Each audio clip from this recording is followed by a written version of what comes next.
This is Take Notes with Jen Rafferty, where we move music education in new directions. I'm your host, Jen Rafferty, a music educator, author, and huge social science nerd, and I am so excited to go on this journey with you as we highlight the intersection between music education and the social sciences. Hello and welcome back to Take Notes. My guest today is the incredible Elizabeth Peterson, who founded her company, The Inspired Classroom, which integrates the arts with social emotional learning, or SEAL, social emotional artistic learning, and trains teachers in how they can incorporate these practices in their classroom. Now, Elizabeth has a background in music and she wanted to be a teacher when she was in college, but not necessarily a music teacher, although she also majored in music. So her path was slightly different than many of us who took the music education path, and because of that, it led her on a really interesting journey. And then when she got into the classroom herself, she realized that arts and her background in music could play a really interesting role in what was coming down the pike with social emotional learning. I started to learn more about this thing, SEL. Like this was this new thing that was coming into our district. And it's funny because when I was in that auditorium that year, at the beginning of the year, and the administrator was up on the stage, and we're all like, "Oh God, what are they going to put on us now?" Right? And so, she's speaking up there, and she's talking about all these social emotional competencies, and she's talking about how important they are and how we're going to use them in all of our curriculum. And as she was talking, each time she said a new competency, I'm like, well, self-awareness, well, we do that with visual art all the time. Relationship skills, my kids are building relationships every day when they're listening to music together, and it just, everything started to really click together. And so that year I decided to use this new knowledge of social emotional learning and my knowledge of how powerful the arts are in my classroom. And I started to just take the time to do some really good arts integrated projects and lessons with my students. And some of them were big and some of them were small and some of them were just like little drops in the day. And the kids really responded to it because my kids needed something like that. They really did. I was having some really rough classes, and I know that you can probably sympathize and empathize with that whole idea, with kids having these outrageous outbursts and kids completely shutting down and kids just not even knowing like where to begin with certain things when they get into the classroom because they're bringing in so much baggage and weight on their shoulders. And so it was through these artistic experiences that I was really integrating purposefully with social emotional learning skills, that they were able to open up and calm down, and we were building great relationships, and it was just kind of magical.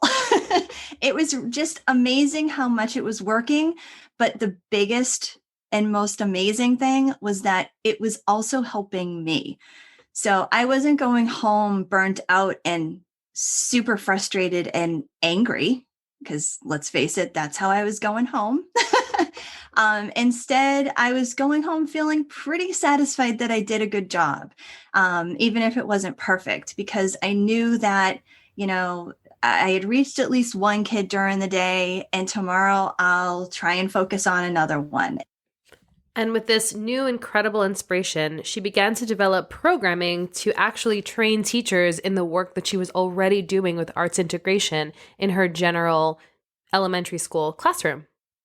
Now I have a couple of courses for SEAL, and I just absolutely love helping teachers to follow this simple SEAL framework and transform their teaching, because that's truly what it does. And it has for me and it has for numerous teachers now as well. So I wanted Elizabeth to explain what exactly SEAL is and what is the framework. Yeah, so SEAL has a framework to it, and it's designed to really put the teacher first and to really focus in on the teacher because, like I've said probably already, you are in front of the students, you know your students best, you know the vibe of your class or your different classes. Each class will have a different vibe to it. And so the framework goes in 3 phases or waves. I have an ocean theme, love the ocean. So 3 waves. And the first one is the SEAL teacher mindset. And it really is about your role as a SEAL teacher, as you're teaching SEAL to your students, or any SEL really. I think that our frame of mind plays a huge role in how we approach our classrooms and students' social emotional learning inside of our classrooms. So we talk about, everything from how to develop relationships with your students, how to take care of yourself in creative ways, and how to really address certain behaviors and how to get that idea and feeling of control back to yourself in your classroom. And then the second wave is SEAL teacher methods. And that's the different ways that you can bring these SEAL activities and strategies into your classrooms. Because SEAL teachers, just like arts integration in general, are such a variety of teachers from pre-K through 12, teaching all different subjects, having full classes, having small groups. And what I love about SEAL is that it is extremely flexible. It will work for anyone who just has care and creativity inside their bones.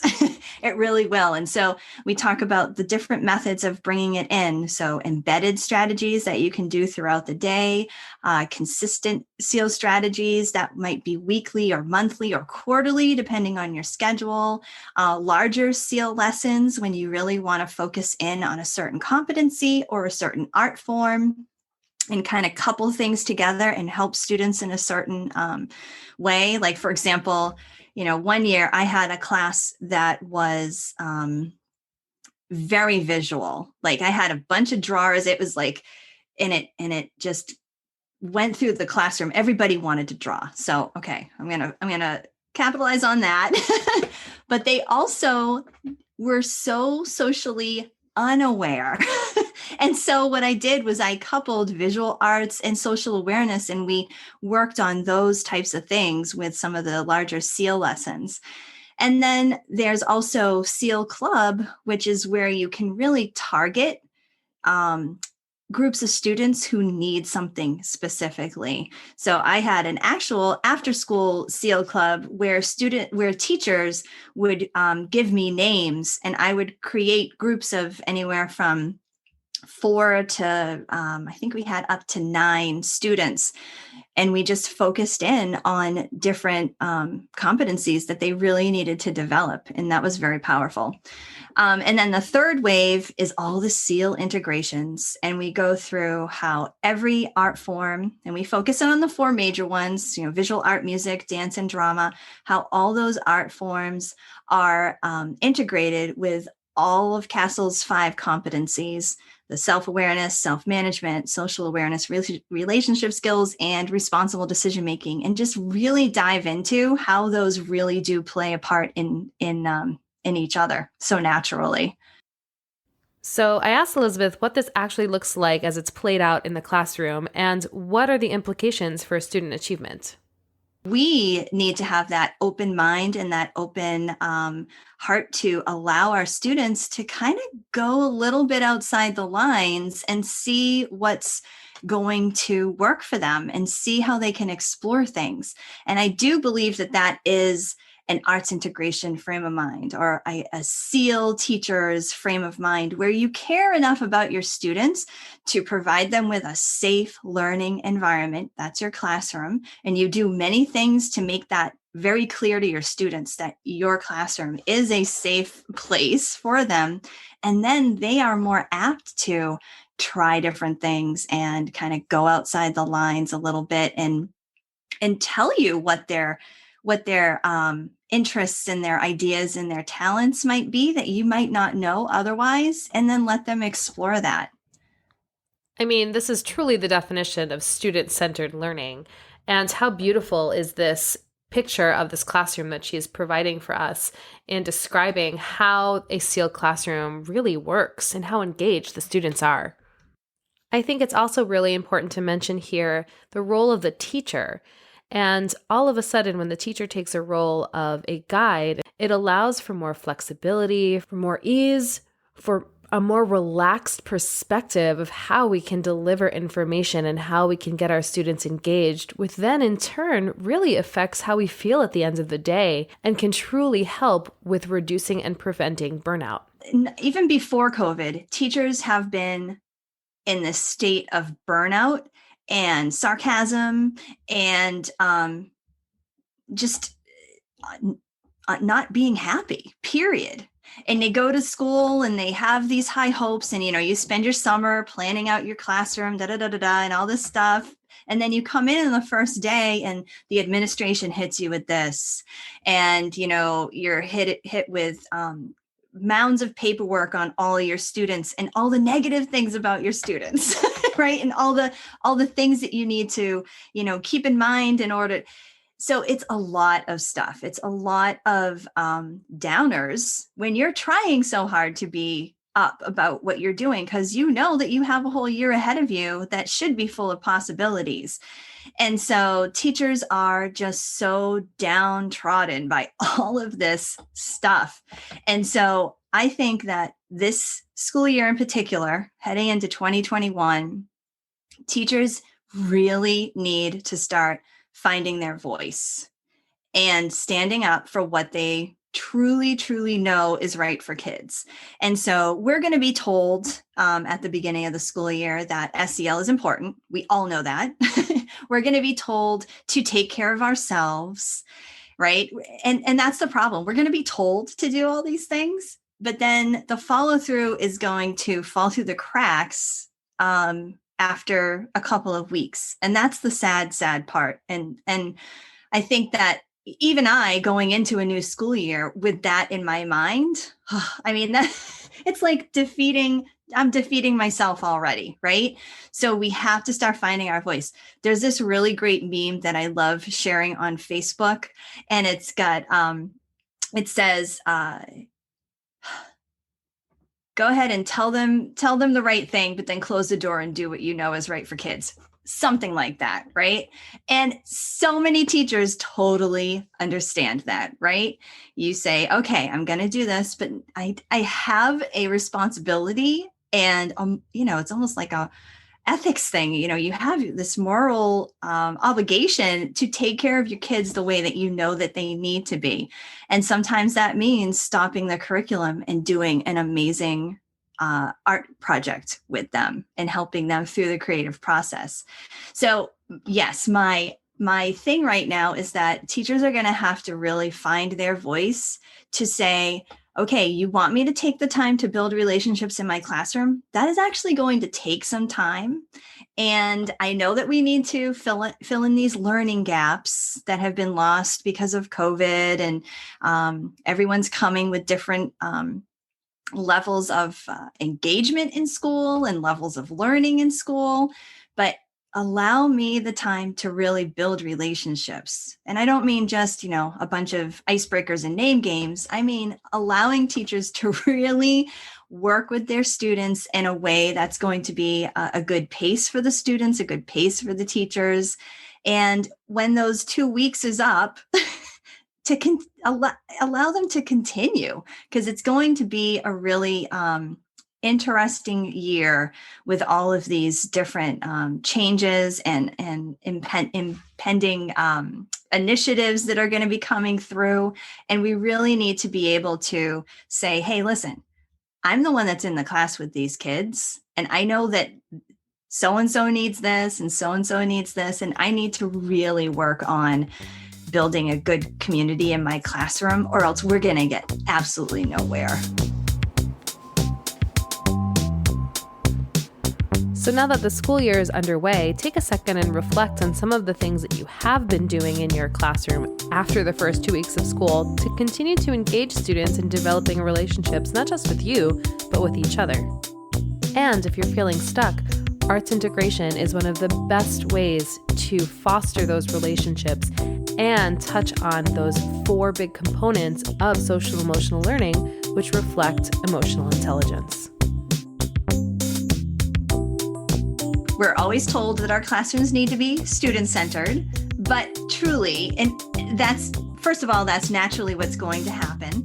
And in order for our classrooms to be student-centered, our professional development needs to be teacher-centered.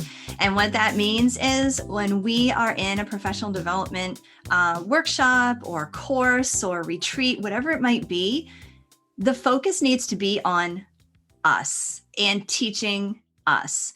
And so that's what I love about arts integration and SEAL is that, when we do, when I'm sharing ideas or talking about different lessons or activities that teachers can do, I'm not just telling it to them. I'm giving them the opportunity to actually try them and do them so that then they get a full understanding of what the activity can do for someone. And then they get more comfortable with it as well. So if I'm teaching teachers who are coming from different backgrounds and, some are going to be comfortable with dance and some are going to be completely uncomfortable with dance.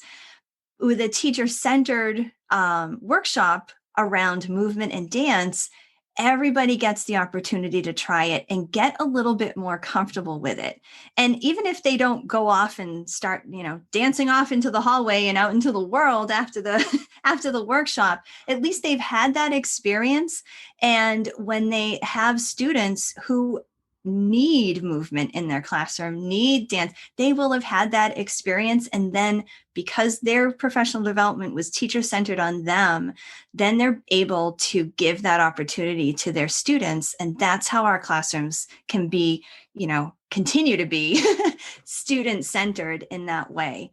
And so my motto at the Inspired Classroom is to get inspired in order to be inspiring. And so that has really driven everything that I do because I want teachers to not just be inspired, but have them get inspired. Like go out there and find the professional development that's going to speak to you so that you can really develop your craft and do something new and then bring it to your students and then be inspiring to them.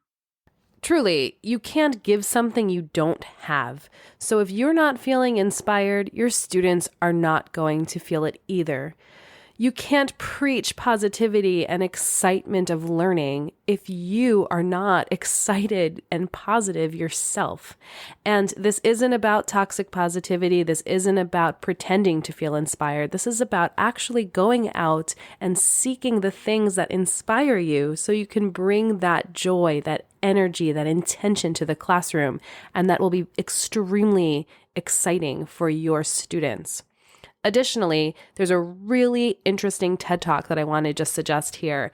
And this TED Talk is by Sir Ken Robinson, and it's called Do Schools Kill Creativity? And I thought of it when I was talking to Elizabeth because he specifically talks about dancing. And I'm not going to ruin it for you, so go ahead and listen to that TED Talk right now or after this podcast and just take a listen. And it made me think a lot about the perspective of we don't know what we don't know. And sometimes the arts can be a way for students to experience school in a way that makes them feel successful that we don't always see or that isn't always obvious to us. And doing this work, this framework that Elizabeth is talking about through her SEAL program is one way into this type of teaching. I'll tell you a quick story about a teacher who's a colleague of mine, but she fell in love with my workshops and she would keep coming to them over and over again. Well, the first time she did a drumming circle with me and our group, she was so hesitant and legit scared. Like I put an instrument in her hand, a very small, I gave her a little egg shaker to start. And she was like, I'm just going to hold this. I'm going to suffocate the sound. I said, that's fine. You just suffocate that sound, but sit here with us and be with us. And she liked listening to everything. And every once in a while, she'd do a little shake or what have you. But she was so nervous and worried about just being part of this drumming circle. Well, what we did was it was a 5-day course that we were doing. And every day we did a drumming circle after lunch. And by the end, you guessed it, she had a drum in her hand and she was patting on the drum head and she was smiling. And her reflection after all of that was that she truly felt, and she actually got a little verklempt about this, because she actually felt what it must feel like for some of her students who come into her classroom and can't read and come to the reading table and don't even know where to start. And they feel so out of place.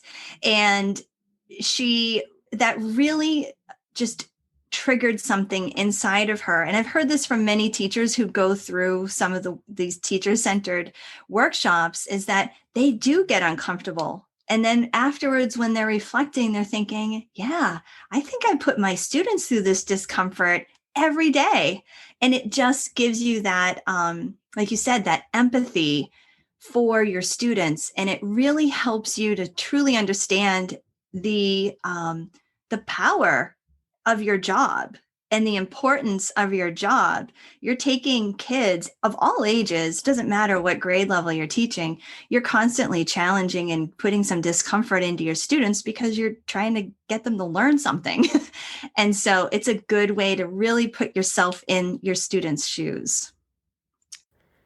Isn't it interesting how quickly we forget what it's like to be a student, what it's like to feel vulnerable, what it's like to be sitting there and not knowing the answers or being uncomfortable because we're doing something we've never done before.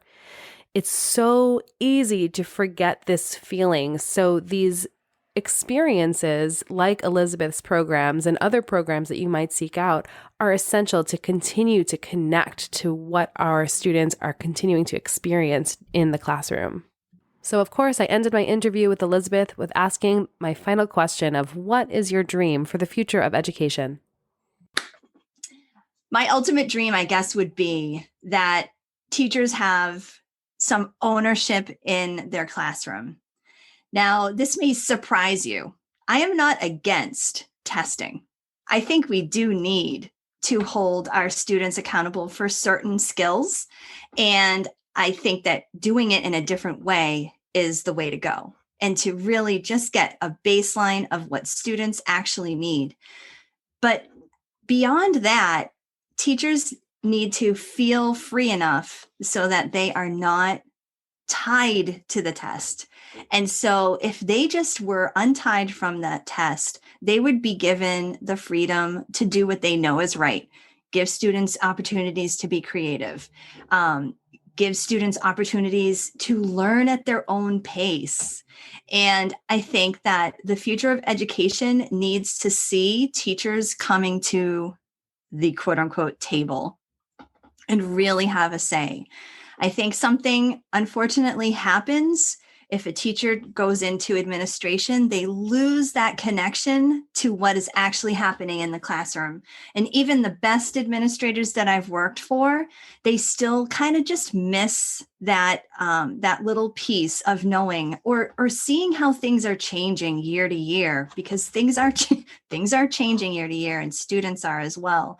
And so really being able to have teachers be able to speak what the truth is in their classrooms and be heard and be part of the change making for the future of education. And I think that would make such a difference. It would make a difference to the students learning. It would make a difference to teacher retention and teacher joy going back into the classroom. Because let's face it, we go into teaching because it's a passion and we love it and we want to help students. So don't kill it for us.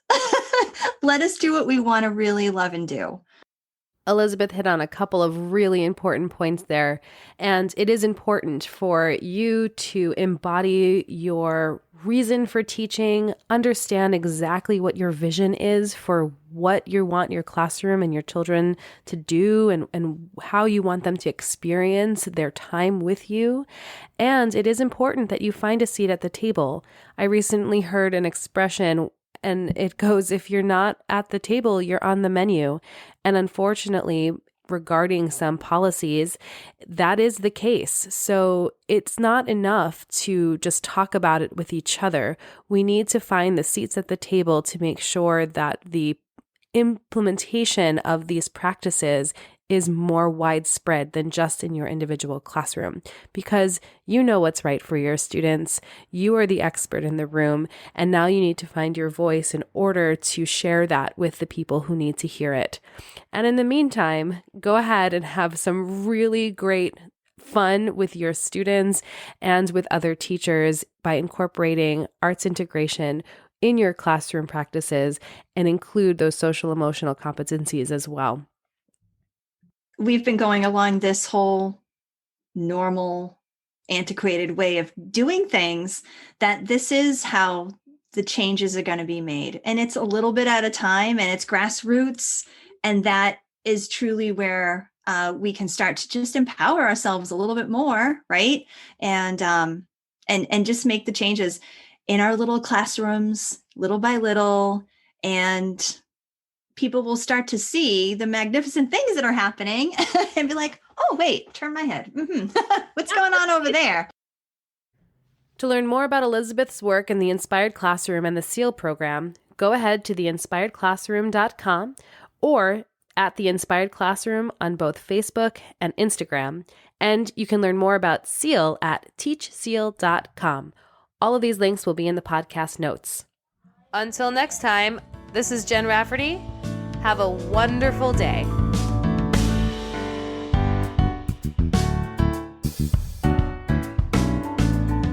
This podcast was brought to you by Jen Rafferty Music, cover art by Molly Reagan and Good Neighbor Art, and music by John Kiefner.